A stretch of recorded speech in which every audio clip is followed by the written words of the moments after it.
ਗੁਗੇਰਾ branch ਦਾ ਚੱਕ number 55 ਗਾਫ ਬੇ ਇਸ ਪਿੰਡ ਦੀ ਇਹ ਬੜੀ ਸ਼ਾਨਦਾਰ ਕਹਾਣੀ।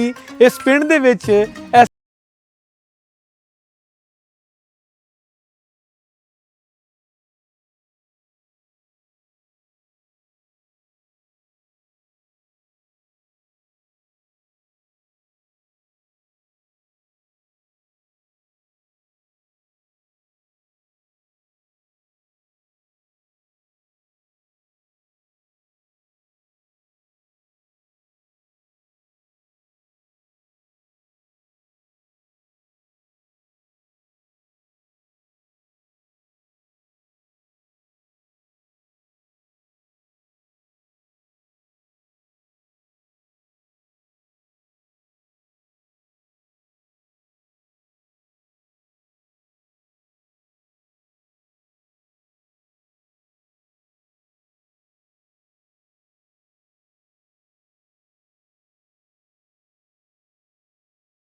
ਇਹਨੂੰ 55 ਗਾਹਬੇ ਵੀ ਕਹਿੰਦੇ ਆ ਤੇ 55 ਟੁਰਨੇ ਵੀ ਕਹਿੰਦੇ ਆ।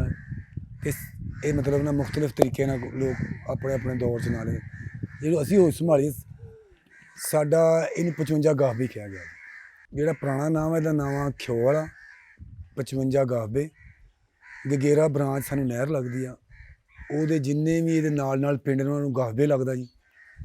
ਸਾਡੇ ਲਾਗੇ ਪਿੰਡ 54 ਗਾਹਬੇ ਆ ਜੀ, ਉਸ ਤੋਂ ਅੱਗੇ 53 ਢੇਸੀਆਂ ਵਾ ਜੀ, ਉਹ ਉਸ ਤੋਂ ਅੱਗੇ 56, ਉਸ ਤੋਂ ਅੱਗੇ 57 ਤੇ 58 ਜਿਹੜਾ ਵਾ ਉਹ ਸ਼ਾਹਕੋਟ ਰੋਡ 'ਤੇ ਚਲ ਗਿਆ ਸਾਡਾ ਪਿੰਡ। ਇੱਧਰ ਦੀ ਪਾਰਟੀਸ਼ਨ ਜਿਹੜੀ ਆ 57 ਉੱਧਰ ਚਲੀ ਗਈ ਆ, 57 ਫਿਰ ਇੱਧਰ ਆ ਗਈ ਆ ਕਿਉਂਕਿ ਜਿਹੜੀ ਇਹ ਕੈਲਕੂਲੇਸ਼ਨ ਹੋਈ ਹੈ ਅੰਗਰੇਜ਼ ਦੀ ਕੀਤੀ ਹੋਈ ਹੈ ਜੀ।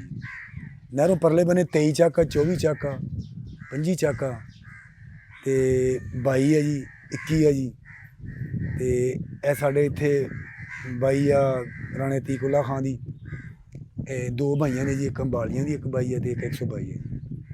ਇਹ ਜੀ ਜੇ ਤੁਸੀਂ ਫੈਸਲਾਬਾਦ ਥਾਣੇ ਆਓ ਤੇ ਤੁਹਾਨੂੰ ਆਵਾਗਤ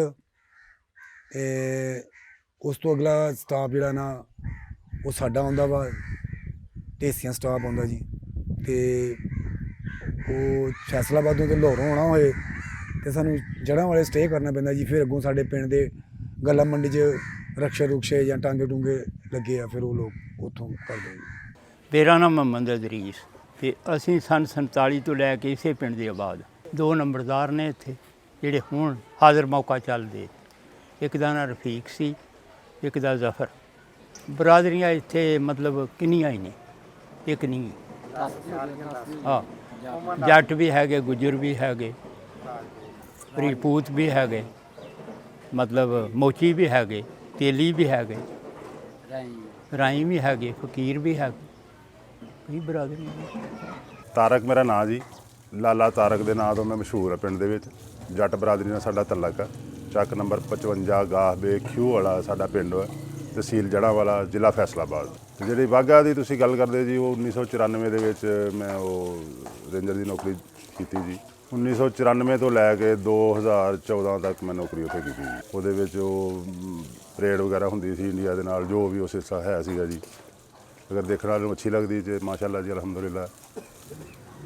ਇੱਕ ਉਹ ਅਚਾਈਵਮੈਂਟ ਸੀ, ਮਤਲਬ ਦੁਸ਼ਮਣ ਨੂੰ ਉਹ ਦੁਸ਼ਮਣ 'ਤੇ ਪ੍ਰੈਸ਼ਰ ਕਹਿ ਲਓ ਤੁਸੀਂ, ਕਹਿ ਸਕਦੇ ਹੋ ਕਿ ਅਸੀਂ ਉਹਨਾਂ ਨੂੰ ਇਹ ਦੱਸਣ ਵਾਸਤੇ ਕਿ ਅਲਹਮਦੁਲਿਲਾ ਪਾਕਿਸਤਾਨ ਨੂੰ ਕੋਈ ਐਸਾ ਵੈਸਾ ਨਾ ਉਹਨੂੰ ਸਮਝਿਆ ਜਾਵੇ। ਬਹੁਤ ਅੱਛੇ ਜਵਾਨ ਮਾਵਾਂ ਨੇ ਇੱਥੇ ਪੈਦਾ ਕੀਤੇ ਨੇ। ਨਾਲੇ ਇੱਕ ਮੁਸਲਮਾਨੀ ਜਜ਼ਬਾ ਸਰ, ਉਹ ਤੁਸੀਂ ਕਹਿ ਸਕਦੇ ਹੋ ਕਿ ਜਿਹੜਾ ਜਜ਼ਬਾ ਸੀ ਉਹ ਆਪਣੇ ਮੁਲਕ ਵਾਸਤੇ ਅਸੀਂ ਉਹਨੂੰ ਦਿਖਾਉਂਦੇ, ਸ਼ੋਅ ਕਰਦੇ, ਦੁਨੀਆ ਨੂੰ ਦਿਖਾਉਂਦੇ ਸੀ। ਅਸੀਂ ਉਹਨਾਂ ਨੂੰ ਉੱਤੇ ਪ੍ਰੈਸ਼ਰ ਪਾਉਂਦੇ ਸੀ ਕਿ ਅਸੀਂ ਮੁਸਲਮਾਨ, ਅਲਹਮਦੁਲਿਲਾ ਅਸੀਂ ਪਾਕਿਸਤਾਨੀ। ਨਹੀਂ ਜੀ, ਮੈਂ ਆਪਣੀ ਹੋਸ਼ 'ਚ ਨਹੀਂ ਦੇਖੇ, ਮਗਰ ਇਹ ਹੈ ਕਿ ਜਦੋਂ ਇੱਥੇ ਲੋਕ ਨਨਕਾਣਾ ਸਾਹਿਬ ਮੇਲਾ ਹੁੰਦਾ ਵਾ, ਅਕਸਰ ਬਹੁਤ ਸਾਰੇ ਸਿੱਖ ਜਿਹੜੇ ਸਾਡੇ ਪਿੰਡ ਆਉਂਦੇ ਆ, ਮਤਲਬ ਉਹ ਆਣ ਕੇ ਆਪਣੇ ਇੱਥੋਂ ਬੜੀ ਮਤਲਬ ਨਾ ਉਹ ਜਿਸ ਤਰ੍ਹਾਂ ਉਹ ਕਰਦੇ ਨੇ ਨਾ, ਤੇ ਅਸੀਂ ਵੀ ਮਤਲਬ ਬੜੇ ਪਰੇਸ਼ਾਨ ਹੁੰਦੇ ਆ। ਉਹਨਾਂ ਨੂੰ ਆਪਣੇ ਘਰ ਨਾਲ ਜਾਂ ਆਪਣੇ ਇਲਾਕੇ ਨਾਲ ਬੜੀ ਮੁਹੱਬਤ ਸੀ, ਔਰ ਮਿੱਟੀ ਲੈ ਕੇ ਜਾਂਦੇ ਨੇ, ਉਹਨੂੰ ਫਿਰ ਉਹ ਬੋਤਲਾਂ 'ਚ ਖੜਦੇ ਨੇ, ਉਹ ਕੰਧਾਂ ਦੀਵਾਰਾਂ ਨੂੰ ਚੁੰਮਦੇ ਆ, ਤੇ ਬੜਾ ਦਿਲ ਦੁਖਦਾ ਵਾ ਜੀ। ਉਹ ਕਹਿੰਦੇ ਕਿ ਅਸੀਂ ਇੱਥੋਂ ਪੜ੍ਹਨ ਜਾਂਦੇ ਰਹੇ ਆਵਾਂਗਾ, ਤੁਰ ਕੇ ਜਾਣਾ ਤੇ 2-3 ਕਿਲੋਮੀਟਰ ਪੜ੍ਹਨ ਜਾਣਾ, ਤੇ ਬੜਾ ਉਹ ਜੋ ਗੱਲ ਸੁਣਾਉਂਦੇ ਨੇ ਤੇ ਉਹ ਬੰਦਾ ਨਾ ਬੜਾ ਅਬਜੀਦਾ ਹੋ ਜਾਂਦਾ ਜੀ। ਬਿਲਕੁਲ ਜੀ, ਗੁਰਦੁਆਰਾ ਹੈ ਸੀ ਜੀ, ਮੈਂ ਆਪਣੀ ਅੱਖਾਂ ਨਾਲ ਵੇਖਿਆ ਜੀ, ਤੇ ਹੁਣ ਤੇ ਉੱਥੇ ਉਹਨਾਂ ਨੇ ਆਪਣਾ ਅੱਛਾ ਘਰ ਬਣਾ ਲਿਆ ਜੀ, ਤੇ ਉਹ ਤਾਂ ਕਾਫੀ ਦੇਰ ਬਾਅਦ ਗੁਰਦੁਆਰਾ ਢੱਠਾ ਵਾ ਜੀ।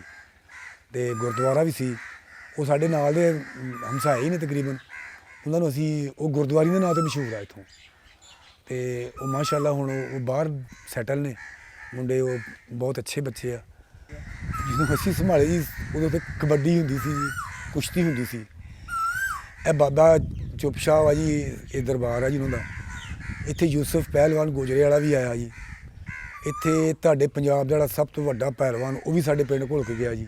ਫਿਰ ਕਬੱਡੀ ਸ਼ੁਰੂ ਹੋ ਗਈ ਜੀ, ਕਬੱਡੀ ਦੇ ਵੀ ਪਲੇਅਰ ਬਹੁਤ ਅੱਛੇ ਸੀ, ਤੇ ਸਾਡੇ ਪਿੰਡ ਦੇ ਬਹੁਤ ਅੱਛੀਆਂ ਟੀਮਾਂ ਨੂੰ ਹੁਣ ਤੇ ਟੂਰਨਾਮੈਂਟ ਕਰਵਾਉਂਦੇ ਨੇ ਇੱਥੇ ਮੁੰਡੇ। ਉਹ ਬੜਾ ਨਾਮੀਨੇਟ ਸਾਡਾ, ਯਾਨੀ ਕਿ ਤੁਸੀਂ ਦੇਖੋਗੇ ਕਿ ਬਹੁਤ ਇੰਟਰਨੈਸ਼ਨਲ ਪਲੇਅਰ ਇੱਥੇ ਆਉਂਦੇ ਆ, ਤੇ ਬਹੁਤ ਸ਼ੌਕ ਰੱਖਦੇ ਆ ਲੋਕ। ਇਹ ਪੂਰਾ ਚੱਕ ਜਿਹੜਾ ਵਾ ਸਾਡੇ ਨਾਲ ਪੂਰਾ ਪਿੰਡ ਜਿਹੜਾ ਵਾ ਸਾਡੇ ਨਾਲ ਤਾਮਨ ਕਰਦਾ ਵਾ। ਸਾਰੇ ਚੱਕ ਦੇ ਹੋਰ ਬਾਹਰੋਂ ਵੀ ਬੰਦੇ ਸਾਡੇ ਨਾਲ ਤਾਮਨ ਕਰਦੇ ਆ, ਅਸੀਂ ਇਹ ਕਬੱਡੀ ਕਰਵਾਉਂਦੇ ਹਾਂ। ਸਾਡੇ ਕੋਲ ਤਕਰੀਬਨ ਕੋਈ ਪਲੇਅਰ ਐਸਾ ਪਾਕਿਸਤਾਨ ਦਾ ਨਹੀਂ ਜਿਹੜਾ ਸਾਡੇ ਕੋਲ ਨਹੀਂ ਖੇਲਿਆ ਇੱਥੇ। ਪੂਰੇ ਜਿੰਨੇ ਵੀ ਪਲੇਅਰ ਆ 1 to ਆਲ ਸਾਡੇ ਇੱਥੇ ਖੇਲ ਕੇ ਜਾਂਦੇ ਆ, ਸਾਲ ਬਾਅਦ ਸਾਰੇ ਪਲੇਅਰ ਆਉਂਦੇ ਇੱਥੇ ਸਾਡੇ। ਇਹ ਜੀ ਬਹੁਤ ਮਿਹਨਤ ਕਰਨੀ ਪੈਂਦੀ ਆ ਇੱਕ ਪਲੇਅਰ ਤਿਆਰ ਕਰਨ ਵਾਸਤੇ। ਅਸੀਂ ਡੇਲੀ ਗਰਾਊਂਡ ਜਾਂਦੇ ਆ, ਸ਼ਾਮ ਨੂੰ ਬੱਚਿਆਂ ਨੂੰ ਟ੍ਰੇਨ ਕਰਾਈ ਦੀ ਆ, ਤੇ ਸਾਡੀ ਕੋਸ਼ਿਸ਼ ਹੁੰਦੀ ਆ ਕਿ ਅੱਗੇ ਜਾਣ। ਸਾਡੇ ਸ਼ਾਗਿਰਦ ਐਸੇ ਵੀ ਆ, ਮਹਿਕਮੇ ਭਰਤੀ ਹੋਏ ਆ ਕਬੱਡੀ ਬੇਸ 'ਤੇ। ਮਲਬਲ ਬੂਟਾ ਵੀ ਇੱਥੇ ਸਾਡੇ ਖੇਡਦਾ ਰਿਹਾ। ਮਲਕ ਬਿਨਮੀ ਸਾਡੇ ਪਿੰਡ ਦਾ ਭਾਣਜਾ ਸਾਡੇ ਟੂਰਨਾਮੈਂਟ ਤੋਂ ਉੱਪਰ ਗਿਆ। ਬਾਕੀ ਰਾਣਾ ਅਲੀ ਸ਼ਾਨ, ਮੁਸ਼ਰਫ ਜੰਜਵਾ, ਜਿੰਨੇ ਪਲੇਅਰ ਆ ਸਾਰੇ ਫਿਕਰ ਵਿੱਚ ਸਾਡੇ ਟੂਰਨਾਮੈਂਟ ਖੇਡ ਕੇ ਗਏ। ਮੈਂ ਵੀ ਹਰ ਮਾਂ ਪਿਓ ਦੀ ਕੋਸ਼ਿਸ਼ ਹੁੰਦੀ ਕਿ ਸਾਡਾ ਮੁੰਡਾ ਅੱਛਾ ਪਲੇਅਰ ਬਣੇ, ਇਹਦਾ ਨਾਮ ਨਿਕਲੇ, ਸਾਡਾ ਨਿਕਲੇ, ਸਾਡੇ ਚੱਕ ਦਾ, ਸਾਡੀ ਤਹਿਸੀਲ ਜੜਾਣੇ ਦਾ। ਹਰ ਮਾਂ ਪਿਓ ਦੀ ਕੋਸ਼ਿਸ਼ ਹੁੰਦੀ ਆ। ਸਾਡੀ ਇਹ ਕੋਸ਼ਿਸ਼ ਹੁੰਦੀ ਕਿ ਅਸੀਂ ਜਾ ਕੇ ਗਰਾਊਂਡ ਸ਼ਾਮ ਨੂੰ ਡੇਲੀ ਜਾਈਦਾ। ਆ ਮੇਰੇ ਸਾਥ ਨਹੀਂ ਬੈਠੇ ਨਾਲ, ਜਾ ਕੇ ਬੱਚਿਆਂ ਨੂੰ ਖਿਡਾਈਦਾ ਜੀ। ਇੱਕ ਤਾਂ ਬੁਰੇ ਕੰਮਾਂ ਤੋਂ ਬਚਦੇ ਆ ਬੱਚੇ, ਇੱਕ ਪਲੇਅਰ ਬਣਦੇ ਆ, ਚਲੋ ਖੁਸ਼ਹਾਲੀ ਦਿੰਦੀ ਆ। ਇਸ ਪਿੰਡ ਦਾ ਜਿਹੜਾ ਕੁੱਲ ਹੈਗਾ ਨਾ ਰਕਬਾ, ਉਹ 59 ਮਰਬੇ ਆ, 59 ਨੰਬਰ ਆ ਇਸ ਪਿੰਡ ਦਾ ਅਖੀਰਲਾ। ਬਾਕੀ ਜਿਹਦੇ ਚੋਂ 3 ਮਰਬੇ ਆ ਜਿਹੜੇ ਆਬਾਦੀ ਵਿੱਚ ਨੇ, 24 ਤੇ 13 ਤੇ ਉਹ 23 ਤੇ 21, ਇਹ ਮਰਬੇ ਜਿਹੜੇ ਆ ਨਾ ਇਹ ਆਬਾਦੀ 'ਚ ਚਾਰ। ਉਹਨਾਂ ਦੀ ਇੱਕ ਕਲੈਨ ਜਿਹੜੀ ਆ ਉਹ ਮਾਲਕੀ 'ਚ ਆ, ਉਹਦੀ ਵੀ ਕਲੈਨ ਮਾਲਕੀ 'ਚ ਆ, ਇਹਦੇ 4 ਕਿੱਲੇ ਮਾਲਕੀ 'ਚ ਆ 13 ਦੀ ਸਹੂਲਤਾਂ ਤੇ ਮਾਸ਼ਾਅੱਲਾ ਸਾਡੇ ਪਿੰਡ 'ਚ ਕਾਫੀ ਹੈ ਜੀ। ਯੂਨੀਅਨ ਕੌਂਸਲ ਸਾਡੇ ਪਿੰਡ ਦੇ ਵਿੱਚ ਹੈ ਜੀ। ਉਸ ਤੋਂ ਬਾਅਦ ਲੜਕੀਆਂ ਦਾ ਸਕੂਲ ਗੌਰਮੈਂਟ ਹਾਈ ਸਕੂਲ ਹੈ ਜੀ, ਤੇ ਉਸ ਤੋਂ ਬਾਅਦ ਸਾਡੇ ਪਿੰਡ ਹਸਪੀਟਲ ਆ, ਤੇ ਉਸ ਤੋਂ ਬਾਅਦ ਸਾਡੇ ਪਿੰਡ ਯਾਨੀ ਕਿ ਫਿਰਕੇ ਦੇ ਲਿਹਾਜ਼ ਨਾਲ ਅਹਿਲ ਸੁਨਨਤ ਜਮਾਤ ਦੀ ਤਾਦਾਦ ਜ਼ਿਆਦਾ ਵਾ ਜੀ, ਤੇ ਅਹਿਲ ਹਦੀਸ ਵੀ ਹੈ ਵਾ ਜੀ, ਸ਼ੀਆ ਨਹੀਂ ਹੈ ਜੀ। ਤੇ ਅਲਬੱਤਾ ਸਾਡਾ ਬੜਾ ਭਾਈਚਾਰਾ ਵਾ ਜੀ। ਮਤਲਬ ਸਾਡੇ ਪਿੰਡ 'ਚ ਅਲਹਮਦੁਲਿਲਾ ਕੋਈ ਐਸੀ ਗੱਲ ਨਹੀਂ, ਕੋਈ ਬੜਾ ਗੱਲ ਕਰਦਾ ਵਾ ਜੀ ਤੇ ਦੂਸਰੇ ਆਦਮੀ ਨੇ ਨਹੀਂ ਬੋਲਣਾ ਜੀ। ਇਹ ਅੱਲਾਹ ਪਾਕ ਦਾ ਬੜਾ ਆਸਾਨ ਹੈ ਜੀ, ਤੇ ਬੜਾ ਅੱਛਾ ਟਾਈਮ ਪਾਸ ਹੋ ਰਿਹਾ ਵਾ। ਤੇ ਸਾਡੇ ਪਿੰਡ 'ਚ ਕੋਈ ਏਡਾ ਮਸਲਾ ਨਹੀਂ ਹੈਗਾ ਮਜ਼ਹਬ ਦੇ ਲਿਹਾਜ਼ ਨਾਲ ਜਾਂ ਫਿਰਕੇ ਦੇ ਲਿਹਾਜ਼ ਨਾਲ, ਕੋਈ ਐਸੀ ਗੱਲ ਨਹੀਂ। ਬਹੁਤ ਭਾਈਚਾਰੇ ਨਾਲ ਜੀ ਲੋਕ ਰਹਿ ਰਹੇ ਆ। ਦਰਬਾਰ ਸਿਰਫ ਜੀ ਇੱਥੇ ਖਤਮ ਦੇ ਹਰ ਕੋਈ ਆਪਣਾ ਆਪਣਾ ਦਵਾਉਂਦਾ ਜੀ। ਦਰਬਾਰ ਇੱਥੇ ਸਿਰਫ ਬਾਬਾ ਚੁੱਪ ਸ਼ਾਹ ਦਾ ਹੀ ਹੈ ਜੀ। ਇਹਨਾਂ ਦਾ ਸਾਲਾਨਾ ਮੇਲਾ ਹੁੰਦਾ ਜੀ, ਤੇ ਬੜਾ ਧੂਮ-ਧਾਮ ਨਾਲ ਹੁੰਦਾ। ਮਤਲਬ ਹੁਣ ਜੋ ਅਸੀਂ ਦੌਰ 'ਚ ਦੇਖਿਆ ਬਹੁਤ ਅੱਛਾ ਹੁੰਦਾ ਰਿਹਾ ਜੀ। ਯਾਨੀ ਕਿ ਪੰਜਾਬ ਦੇ ਸਭ ਤੋਂ ਵੱਡੇ ਭਲਵਾਨ ਇਹਨਾਂ ਦੀ ਦਰਬਾਰ 'ਤੇ ਆਣ ਕੇ ਨਾ ਮੇਲੇ 'ਤੇ ਕੁਸ਼ਤੀ ਹੁੰਦੀ ਸੀ ਤੇ ਆਉਂਦੇ ਸੀ ਘੋੜਨ ਵਾਸਤੇ। ਸਾਡੇ ਪਿੰਡ ਦੇ ਜੀ ਸਭ ਤੋਂ ਪਹਿਲਾਂ ਰਾਣਾ ਸਨਾ ਖਾਂ ਠੀਕ ਹੋਏ ਨੇ, ਐਡੀਸ਼ਨਲ ਸੈਸ਼ਨ ਜੱਜ, ਰਿਟਾਇਰ ਹੋ ਗਏ ਨੇ ਹੁਣ।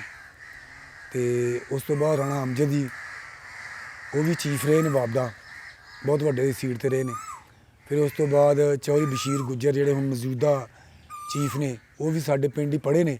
ਵੈਸੇ ਰਹਿਣ ਵਾਲੇ ਉਹ ਖਾਨਾ ਵਾਲੇ ਨੇ ਤੇ ਰਹੇ ਸਾਡੇ ਕੋਲ ਜ਼ਿਆਦਾ ਇੱਥੇ ਨੇ, ਕਿਉਂਕਿ ਪੜ੍ਹੇ ਵੀ ਇੱਥੇ ਨੇ ਤੇ ਰਹੇ ਵੀ ਸਾਡੇ ਕੋਲ ਨੇ। ਫਿਰ ਉਸ ਤੋਂ ਬਾਅਦ ਅਲਹਮਦੁਲਿਲਾ ਸਾਡੇ ਪਿੰਡ ਪੜ੍ਹੇ ਲਿਖਿਆ ਦਾ ਜੀ ਹੈ ਵਾ, ਮਤਲਬ ਜ਼ਿਆਦਾ ਪੜ੍ਹੇ ਲਿਖੇ ਲੋਕ ਹੈ ਨੇ ਜਿੱਥੇ, ਅੱਛੀਆਂ ਜੋਬਾਂ 'ਤੇ ਨੇ, ਅੱਛੀਆਂ, ਤੇ ਬੜਾ ਭਾਈਚਾਰਾ ਵਾ ਜੀ। ਮੈਂ ਸਰ 2017 ਦੇ ਵਿੱਚ ਰਿਟਾਇਰਮੈਂਟ ਲਈ ਜੀ। ਫਿਰ ਉਸ ਤੋਂ ਬਾਅਦ ਪਿੰਡ ਦੇ ਵਿੱਚ ਜੀ ਉਹ ਨਹੀਂ, ਬਾਹਰ ਫਿਰ ਦਿਲ ਨਹੀਂ ਲੱਗਦਾ ਸੀ। ਇਹ ਕੋਸ਼ਿਸ਼ ਕੀਤੀ ਆਪਣੇ ਪਿੰਡ ਦੇ ਵਿੱਚ, ਆਪਣਾ ਪਿੰਡ, ਆਪਣਾ ਉਹ ਪਿੰਡ ਆ ਜੀ, ਆਪਣੀ ਧਰਤੀ, ਆਪਣਾ ਪਿਆਰ ਹੈ ਇਹਦੇ ਨਾਲ, ਸਾਡੇ ਆਪਣੇ ਪਿੰਡ ਨਾਲ ਪਿਆਰ ਹੈ। ਬਾਹਰ ਫੈਸਿਲਿਟੀਆਂ ਵੀ ਹੈ ਸੀ, ਦੋਸਤ ਵੀ ਇਹ ਬਹੁਤ ਉਹਨਾਂ ਨੇ ਉਹ ਅਸਰਾਰ ਕੀਤਾ ਕਿ ਯਾਰ ਤੁਸੀਂ ਇੱਥੇ ਆ ਜਾਓ, ਇੱਥੇ ਤੁਹਾਨੂੰ ਜਗ੍ਹਾ ਸ਼ਗਾ ਆਪਣਾ ਨਿਕਲਣੇ, ਪਿੰਡ ਛੱਡਣ ਨੂੰ ਨਹੀਂ ਦਿਲ ਕੀਤਾ ਜੀ। ਆਪਣਾ ਪਿੰਡ ਅਸੀਂ ਛੱਡ ਕੇ ਨਹੀਂ ਕਿਤੇ ਵੀ ਜਾ ਸਕਦੇ। ਇਸਲਾਮਾਬਾਦ ਵੀ ਅੱਛੀਆਂ ਫੈਸਿਲਿਟੀਆਂ ਸੀ, ਉੱਥੇ ਵੀ ਸਾਨੂੰ ਸਹੂਲਤ ਵੀ ਮਿਲ ਰਹੀ ਸੀ। ਕੁਝ ਹੋ ਸਕਦਾ ਕਿ ਉੱਥੇ ਮਕਾਨ ਸ਼ਕਾਨ ਵੀ ਆਪਣਾ, ਲੇਕਿਨ ਅਸੀਂ ਉਹ ਪਿੰਡ ਨਹੀਂ ਛੱਡ ਸਕੇ ਜੀ, ਆਪਣੇ ਪਿੰਡ ਦੇ ਨਾਲ, ਆਪਣੀ ਮਿੱਟੀ ਦੇ ਨਾਲ। ਹੁਣ ਇਹ ਕਹਿ ਲਓ ਕਿ ਵਕਤ ਹੁਣ ਆਖਰੀ ਹੋ ਗਿਆ ਜੀ। ਅਸੀਂ ਚਾਹੁੰਦੇ ਕਿ ਆਪਣੇ ਪਿੰਡ ਦੇ ਵਿੱਚ ਹੀ ਸਾਰਾ ਕੁਝ ਜੋ ਵੀ ਸਾਡਾ ਉਹ ਪਿੰਡ 'ਚ ਹੀ ਹੋਵੇ। ਸਾਡੇ ਜਿਹੜੇ ਬਜ਼ੁਰਗ ਨੇ ਜੀ, ਅਸੀਂ ਜ਼ਿਲ੍ਹਾ ਗੁਰਦਾਸਪੁਰ ਸੀ ਜੀ, ਪਿੰਡ ਸਾਡਾ ਕਾਸਤੀਆਲ ਸੀ, ਤੇ ਮੇਰੇ ਅਬੋਜ ਦਾ ਜਿਹੜੇ ਨੇ ਸਤਿਆਣੇ ਰੋਡ ਤੇ ਪਿੰਡ ਵਾ, ਸਤਿਆਣੇ ਦੇ ਲਾਗੇ 37 ਚੱਕ। ਸਾਡੇ ਜਿੰਨੇ ਵੀ ਲੋਕ ਇੰਡੀਆ ਪਾਰਟੀਸ਼ਨ 'ਚ ਆਏ ਨੇ ਸਾਰੇ ਉੱਥੇ ਨੇ। ਮੇਰੇ ਦਾਦਾ ਜੀ, ਮੇਰੇ ਪੜਦਾਦਾ ਜੀ ਹਿੰਦੁਸਤਾਨ ਤੋਂ ਇਮਾਮ ਰਹੇ ਨੇ ਜੀ। ਬੜਾ ਅੱਲਾ ਦਾ ਆਸਾਨ ਹੈ ਕਿ ਉਹਨਾਂ ਦਾ ਬੜਾ ਇੱਕ ਨਾਮ ਸੀ ਜੀ। ਅੱਜ ਵੀ ਲੋਕ ਜਿਹੜੇ ਨੇ ਸਾਨੂੰ ਉਹਨਾਂ ਦੇ ਨਾਂ ਦੀ ਬਦੌਲਤ ਸਾਨੂੰ ਜਾਣਦੇ ਪਛਾਣਦੇ ਨੇ। ਤੇ ਮੇਰੇ ਵਾਲਾ ਸਾਹਿਬ ਮਤਲਬ ਇੱਥੇ ਫਿਰ ਇਹ ਜਿਹੜੇ ਸਾਰੇ ਪਿੰਡ ਸੀ ਨਾ, ਜਿੰਨੇ ਵੀ ਲੋਕ ਸੀ ਸਾਡੇ ਬਜ਼ੁਰਗਾਂ ਦੇ ਬਹੁਤ ਮੰਨਣ ਵਾਲੇ ਲੋਕ ਸੀ। ਉਹਨਾਂ ਨੂੰ ਬੜਾ ਪਿਆਰ ਕਰਦੇ ਸੀ, ਉਹਨਾਂ ਦੀ ਗੱਲ ਨੂੰ ਬੜਾ ਮੁਕੱਦਮ ਸਮਝਦੇ ਸੀ। ਤੇ ਫਿਰ ਉਹਨਾਂ ਨੂੰ ਲੈਣ ਦਾ ਇੱਥੇ ਮੇਰੇ ਦਾਦਾ ਜੀ ਵੀ ਆਏ ਨੇ। ਫਿਰ ਮੇਰੇ ਵਾਲਾ ਸਾਹਿਬ ਨੇ ਇੱਥੇ ਆਣ ਕੇ ਮੁਹੰਮਦ ਕਰਾਈ ਹੈ ਜੀ। ਤੇ ਅਲਹਮਦੁਲਿਲਾ ਫਿਰ ਮੇਰੇ ਵਾਲਾ ਸਾਹਿਬ ਫੌਤ ਹੋ ਗਏ ਨੇ, ਤੇ ਸਾਨੂੰ ਤਕਰੀਬਨ 22-25 ਸਾਲ ਹੋ ਗਏ ਨੇ। ਮਤਲਬ ਅਸੀਂ ਫਿਰ ਹੁਣ ਅਸੀਂ ਇਮਾਮ ਰੱਖਿਆ ਕਾਰੀ ਨਵਾਜ਼ ਸਾਹਿਬ, ਅਲਹਮਦੁਲਿਲਾ ਉਹ ਵੀ ਵਿਚਾਰੇ ਵਫਾਤ ਪਾ ਗਏ, ਹੁਣ ਉਹਨਾਂ ਦੇ ਬੇਟੇ ਨੇ ਗਾਂ ਜੀ। ਸਰ ਪਿੰਡ ਸਾਡਾ ਨਾਲ ਦੇ ਲਾਗੇ, ਸਾਡੀ ਤਹਿਸੀਲ ਦੇ ਵਿੱਚੋਂ, ਮੈਂ ਆਪਣੀ ਤਹਿਸੀਲ ਦੀ ਗੱਲ ਕਰਾਂਗਾ ਜੀ, ਤਹਿਸੀਲ ਦੇ ਵਿੱਚੋਂ ਸਾਡਾ ਤਕਰੀਬਨ ਪਿੰਡ ਬਹੁਤ ਅੱਛਾ ਪਿੰਡ ਆ ਜੀ। ਇੱਥੋਂ ਦੇ ਲੋਕ ਬਹੁਤ ਅੱਛੇ ਨੇ। ਸਾਡੇ ਪਿੰਡ ਦੇ ਵਿੱਚ ਤਕਰੀਬਨ ਸਾਰੀਆਂ ਬਰਾਦਰੀਆਂ ਜੀ। ਇੰਨੀਆਂ ਬਰਾਦਰੀਆਂ ਹੋਣ ਦੇ ਬਾਵਜੂਦ ਵੀ ਸਾਨੂੰ ਕੋਈ ਜੱਜਮੈਂਟ ਨਹੀਂ ਕਰ ਸਕਦਾ ਕਿ ਇੱਕ ਹੀ ਬਰਾਦਰੀ ਦੇ ਲੋਕ ਨੇ ਜਾਂ ਕਿ ਮੁਖਤਲਿਫ ਬਰਾਦਰੀਆਂ ਦੇ ਲੋਕ ਨੇ। ਬਹੁਤ ਪਿਆਰ, ਇਤਫਾਕ, ਸਲੂਕ, ਇੱਕ ਦੂਏ ਦੇ ਹਮਦਰਦੀ ਇੱਕ ਦੂਏ ਦੇ ਨਾਲ। ਹਰ ਮਤਲਬ ਕਿ ਤੁਹਾਨੂੰ ਕੋਈ ਵੀ ਟੈਨਸ਼ਨ ਅੱਲਾ ਨਾ ਕਰੇ, ਕੋਈ ਵਕਤ ਇਹੋ ਜਿਹਾ ਆ ਜਾਂਦਾ, ਹਰ ਬੰਦਾ ਤੁਹਾਡੇ ਨਾਲ ਇਸ ਤਰ੍ਹਾਂ ਹੀ ਹੈ ਕਿ ਜਿਵੇਂ ਤੁਹਾਡਾ ਸਕਾ ਭਾਈ ਹੈ। ਤੁਹਾਨੂੰ ਇਹ ਮਹਿਸੂਸ ਨਹੀਂ ਹੋਏਗਾ ਕਿ ਗੈਰ ਬਰਾਦਰੀ ਦਾ ਜਾਂ ਸਾਡੀ ਬਰਾਦਰੀ ਦਾ ਨਹੀਂ, ਸਾਡੇ ਕਬੀਲੇ ਦਾ ਨਹੀਂ, ਸਾਡੀ ਰਿਸ਼ਤੇਦਾਰੀ ਚੋਂ ਨਹੀਂ। ਤੁਹਾਨੂੰ ਇਹ ਮਹਿਸੂਸ ਹੋਏਗਾ ਕਿ ਮੇਰਾ ਰਿਸ਼ਤੇਦਾਰ ਵੀ ਆ, ਬਰਾਦਰ ਵੀ ਹੈ। ਹਰ ਤਰ੍ਹਾਂ ਦੇ ਮਤਲਬ ਅਸੀਂ ਇਹ ਲੋਕ ਬਹੁਤ ਅੱਛੇ ਨੇ ਜੀ।